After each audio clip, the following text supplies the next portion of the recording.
Hi guys, and welcome to another episode of Joann Academy. Today I'm going to teach you all about hyperbolas. Hyperbolas. In the previous episodes, I've already discussed to you guys all about circles, ellipse, and parabolas. All of these are examples of conic sections which will be discussed in your pre-calculus classes, so listen to your teachers. So, we first start with the standard form of the hyperbola. The hyperbola is almost similar to an ellipse standard form. The ellipse standard form is x squared over a squared plus y squared over b squared is equal to 1, right? So to make it a hyperbola, we just need to change the positive sign here to a negative sign. And this is the standard equation of a hyperbola. But our sample equation here, 4x squared minus 32x minus y squared minus 4y plus 24 equals 0, is actually in general form of the hyperbola. So I'm going to teach you how to make this general equation change into this standard equation. So to begin, we first need to check if there are constants in our equation, and we have here 24 as our only constant. So we need to transpose 24 to the other side of the equation. And as we all know, when we transpose a number to the other side, the sign becomes the opposite. So positive 24 will change into negative 24. The next thing we got to do is to make sure that the coefficients of x squared and y squared is equal to 1. So we have here a coefficient of 4 in the x and a coefficient of negative 1 in y squared. So to get those two numbers out, we need to bring out those numbers out of their respective variables. So bring out 4 in the x's and bring out negative 1 from the y's. So it is only a simple thing because you just need to divide 4 by both of the terms x squared and 32x. So 4x squared divided by 4 leaves us with x squared, and negative 32x divided by 4 is negative 8x. We need to leave a space here because the next step will require us to complete the square. And we also need to do the same with the other side. So negative 1 will be taken out of y squared, and negative 1 will be taken out of negative 4y, which makes it positive 4y. Leave a space, equals to negative 24. So in this equation now, we need to complete the square. And how do you complete the square? We just need to divide the second term of the equation by 2 and square it. So negative 8 divided by 2 is 4, and 4 squared is 16. So you just need to write positive 16 here. And of course, you also need to do that in the y's. So 4 divided by 2 is 2, and 2 squared is 4. So in order for you not to have errors or mistakes in your equation, you need to do what you did here to the other side of the equation. So you added 16 here, you also need to add a number to the other side to make it equal. But since we have here 4, we first need to multiply 16 by 4 before we add it to the other side. So I'll write it down. 4 x squared minus 8x plus 16 minus 1 y squared plus 4y plus 4 is equal to negative 24 plus 16 times 4 is 64. And of course, we also need to do that with a y. So 4 times negative 1 is negative 4. So we also need to add negative 4 here at the other side. So now we need to simplify the terms. To simplify, we just need to place x, copy the sign here, minus, and the square root of this number here. Square root of 16 is 4. And of course, negative 1. Copy y. Copy the sign and the square root of the third term, which is 2 squared. So in here, we need to combine the terms. Negative 24 plus 64 minus 4 is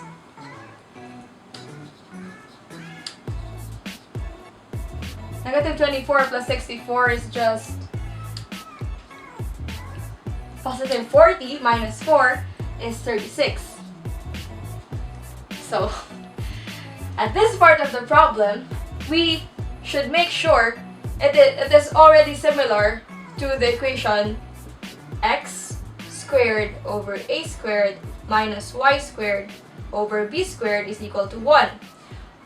The only problem is we have coefficients, and of course the term here is still not 1. So to make it 1, we need to divide that number by itself. So divided by 36, this will be 1. But since we did that to the other side, we also need to divide 36 by both the terms on this side. So divided by 36, we are left with the equation x minus 4 squared over 9 minus y plus 2 squared over 36 is equal to 1. And this, guys, is a standard equation of our problem. So we now have here the standard form of our hyperbola, and as we notice, its center is not in the origin, since we don't have both zeros in x's and y's. So we now need to find the major parts of the hyperbola, namely the following. First is the center, the vertices, endpoints of the conjugate axis,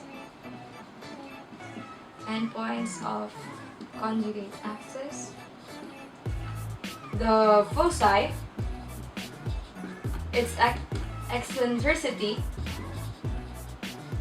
and of course the length of the latus rectum.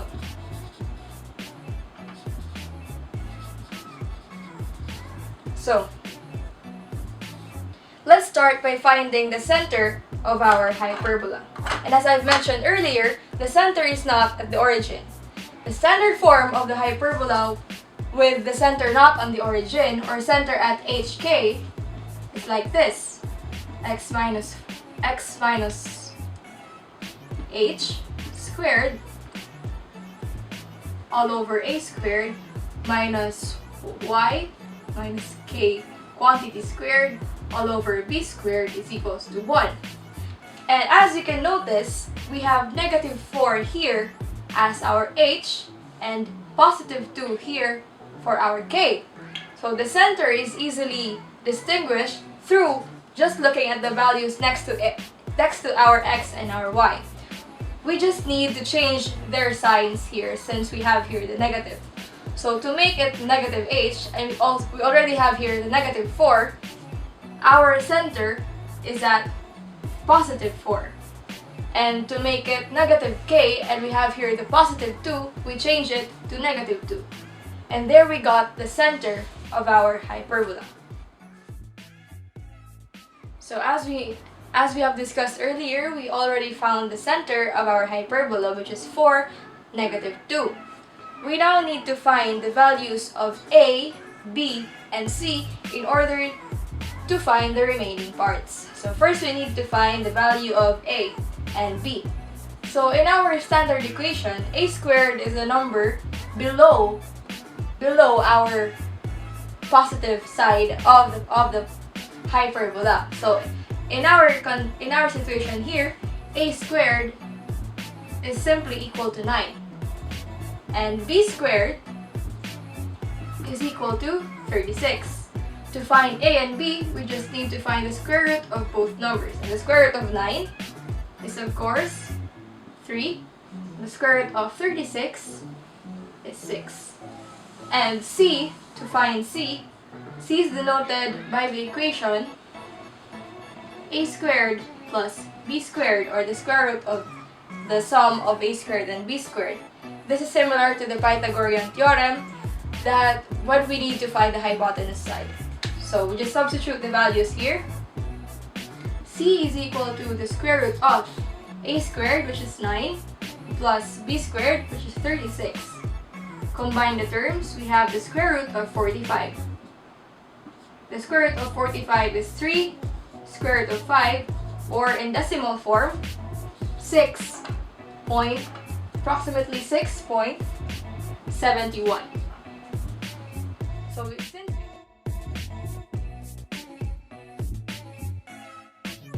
So now guys that we found the values of our A, B, C, we can easily find the values of the other 5 parts of our hyperbola. So first is the vertices. So the vertex is denoted, so the length of the vertex is denoted by A. And to find the coordinates of the vertex, we simply need to add and subtract the value of A, which is 3, to the value of our x. So yx, it is because our hyperbola is lying on the x-axis, or it is simply horizontal. So let's do that. The value of our center is 4, -2. And we need to add and subtract 3 to our 4 here. So 4 plus 3 is simply 7, which gives us vertex 1. The coordinates are 7, -2. Just copy 2 here. And 4 minus 3 is 1. So vertex 2 is simply 1, -2. So I'll write that down here. Vertex 1, 7, -2, and vertex 2 is at 1, -2. Now we proceed to the value of our endpoints, or the coordinates of the endpoints of our conjugate axis. So the endpoints of the conjugate axis is now denoted by B, and the value of B here is 6. So earlier we added and subtracted the value of A to our x here, and now to find the value of the endpoints of the conjugate axis, we need to add and subtract B to the y value. So the y value is -2.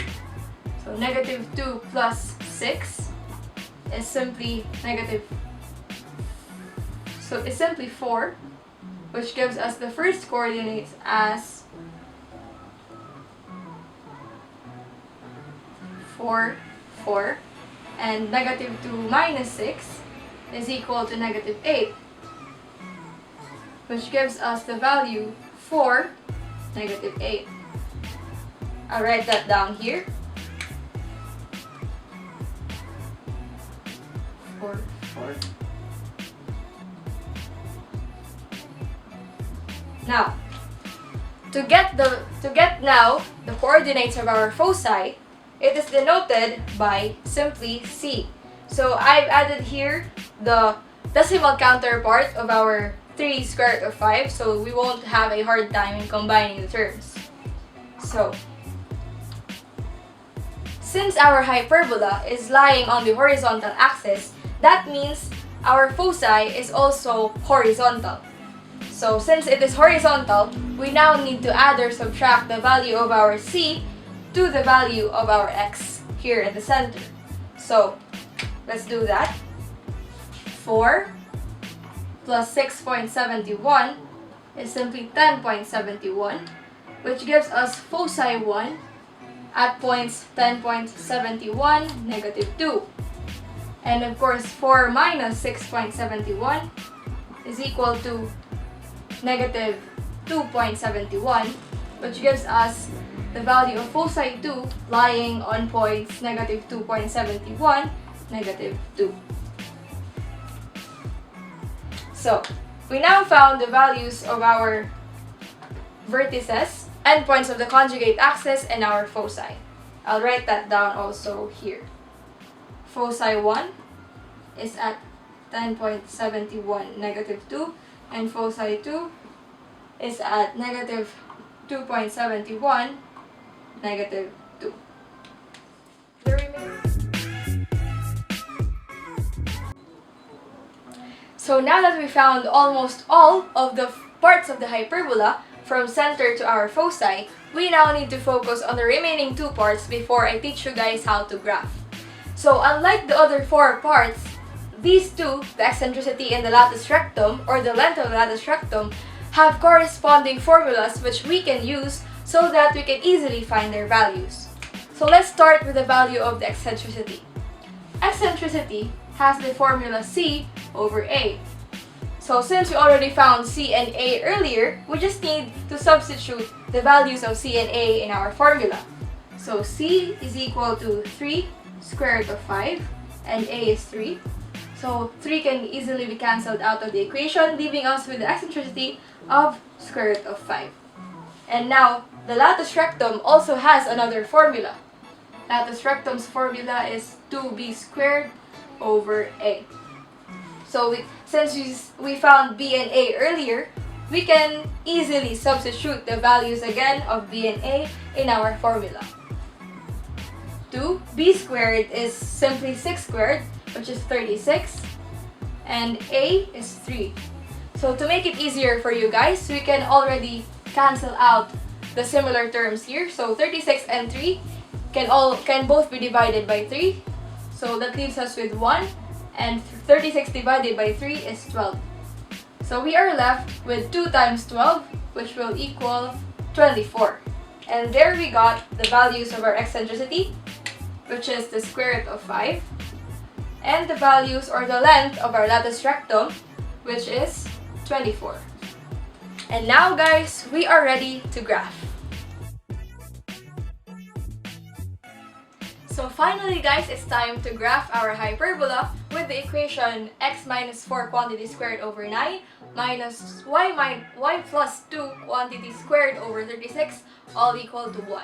And my friend earlier already prepared the Cartesian plane right here, so it'll be easier for us to graph our hyperbola. So since the points are already plotted, which we found earlier, we now first need to create the auxiliary box. And now the auxiliary box is an imaginary box that will guide where our hyperbola passes later on. So to create the auxiliary box, we just need to draw some lines passing through our vertices and the endpoints of the conjugate axis. So let's extend this line.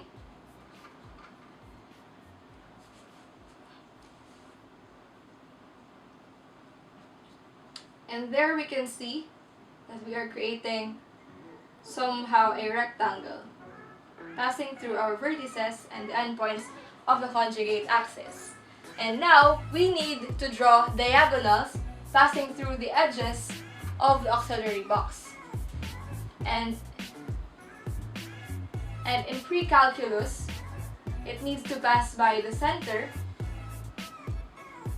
so they could be called as asymptotes.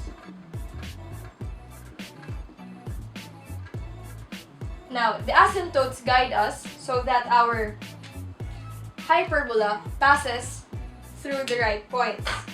The asymptotes is also an imaginary line, so that will not, of course, that the hyperbola will not pass through. So when you have already the auxiliary box and the asymptotes, you can easily graph the hyperbola starting from the vertex here. So this is our approximate graph, and vertex number 2 on the other side. And that, guys, is how you graph the hyperbola. Thank you so much for listening to another episode of Joann Academy. See you again on the next episodes. And remember, listen to your teachers.